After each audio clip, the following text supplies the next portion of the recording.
Alright, it's time for the movie that inspired the saying that I used as an excuse for many of my escapades over the years.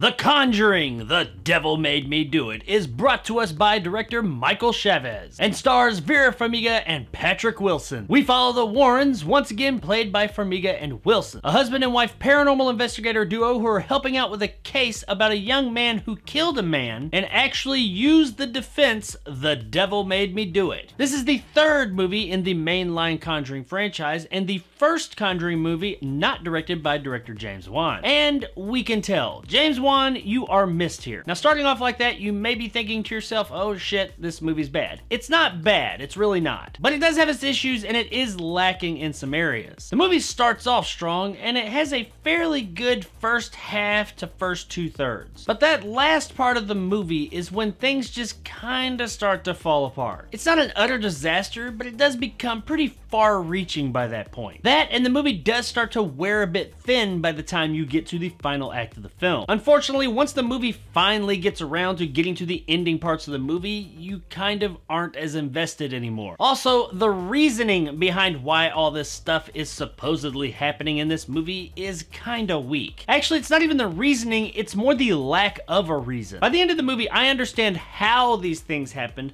but I don't get why. We're never really given a reason. We are at one point told, don't try and make sense of it. These types of things don't make sense, they just are, or that they're chaos or something like that. And I'm sorry, but some of the things that happened in this movie felt very targeted. They didn't feel random or just chaotic. The movie did not give me the payoff that I was wanting. Also, you are led to believe that this movie is going to follow the very famous real-life trial about this guy who did try and use the plea of the devil made me do it. And that's just not the case. Actually, the amount of time that we spend in court following that case in this movie is laughable. Like, it is next to none. You don't really get much concerning that case. You don't get much of the real world stuff that actually happened. I understand this is a fictionalized telling of an actual event, but they could have maybe worked in a bit more of the actual event into the fictional telling. Instead, they just have our characters going and doing a bunch of other stuff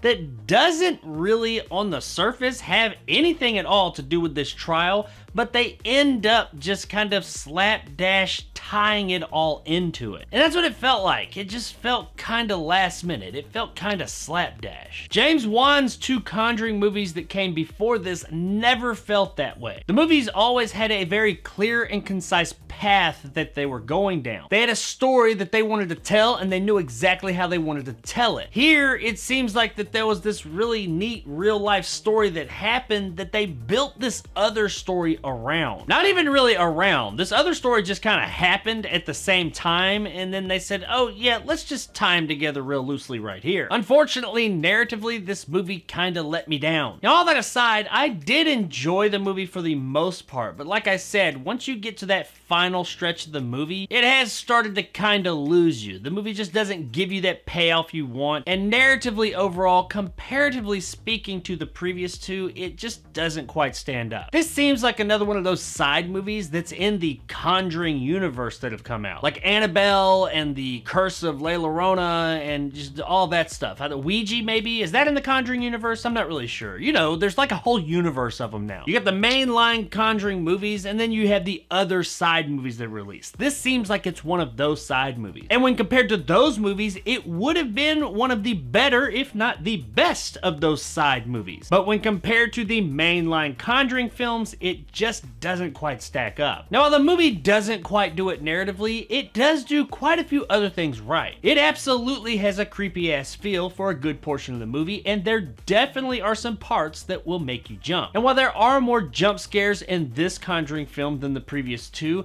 it's not rife with them. They're not all over the place. Now, there are more, and they are a bit cheaper than we're used to with this franchise. But it's nothing like The Nun or anything, where there's like a jump scare every like 20 seconds. suspense. Thankfully, the movie does still rely heavily on atmosphere to get things going, to get you scared. Also, the performances here are very much in line with the previous films. Everybody here does a really good job, especially Patrick Wilson and Vera Farmiga. You totally believe these two as Lorraine and Ed Warren. They seem like a married couple that's been working together for years. These characters are a good time to watch, and the performances are great per usual. It's just unfortunate that these characters are stuck in a movie that doesn't quite live up to them. The movie also has a good look. Nothing here looks cheap or bad. Now, Chavez is not quite as good at directing the camera as Juan is, but he still does a very solid job here. Overall, we have all the ingredients for a Conjuring film, except for the story. Now, the story here has potential. This is a true story, at least the part about the guy and going to court. But after about the first quarter to a third of the movie, they all but abandon that and go in this other direction.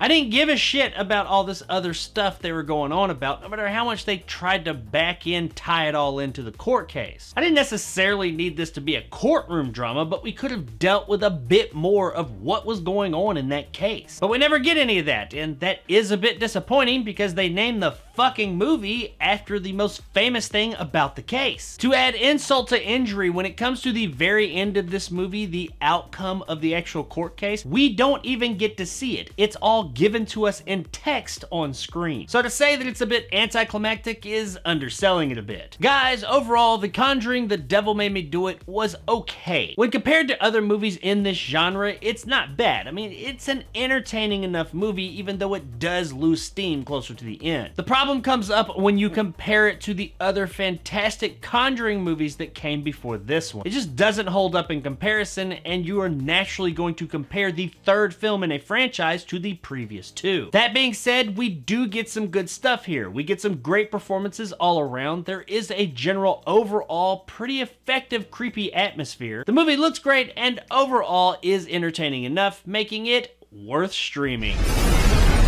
Across the street.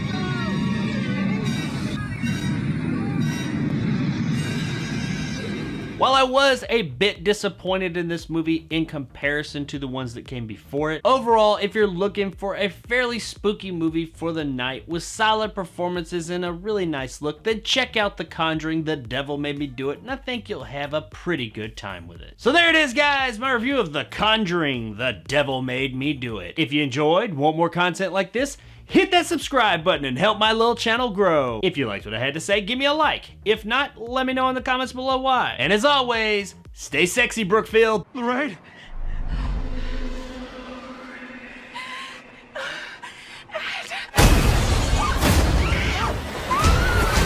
Without giving too much away, there is a part in the movie where our characters are looking for a thing that they suspect has been placed at their house. Now, once you get to this part of the movie, it's no surprise that yes, this thing is in the house and they do eventually find it. But when they find this thing at their house that has these possible supernatural properties, they all act like really fucking surprised and scared. And I did not get this because they are standing in a fucking house, actually in the room I think it was, with all this other voodoo hoodoo shit going on. They got like Annabelle, the picture of the fucking nun, and all this other crazy hoodoo shit going on in there, and they're worried about this motherfucking thing. They're looking at it all like fucking terrified, but they got fucking Annabelle over here in a case and the fucking nun sitting on a wall just staring at them in the eyeballs. I don't fucking buy it, man.